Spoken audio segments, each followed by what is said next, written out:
You know, sometimes the best inventions are actually discovered completely by accident. Yeah, that's how a local scientist came across a remedy for color blindness. ABC7 News reporter Jonathan Bloom has the story. A pair of classic aviator sunglasses will run you about $10 at a drugstore. So why would you pay $600 for these? Well, for starters, if you're colorblind. There you go. Andy Schmieder is taking a test to determine how quickly he can tell colors apart. It's the test used in the clinical trials for a new kind of glasses called enchroma that help you see colors better.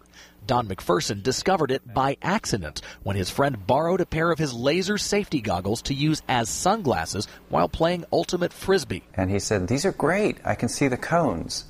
And I didn't know what he was talking about, but it turned out he was severely colorblind.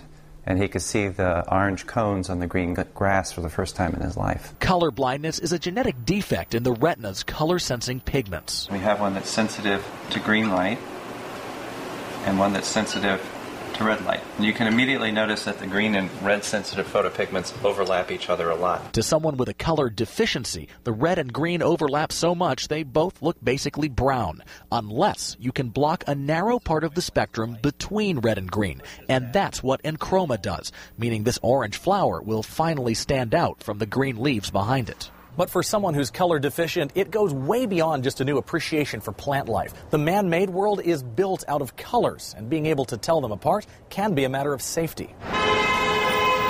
From traffic lights to road signs, if you can't see color, McPherson says you're more likely to hesitate when you have to make a split-second decision. In the clinical trials, he says colorblind patients made those snap judgments 30% faster with the glasses on. But what really tickles him is something else. They're pointing at a lavender flower, and they've never seen lavender before in their life. You know, that's the goosebump moment for me. In Berkeley, Jonathan Bloom, ABC7 News.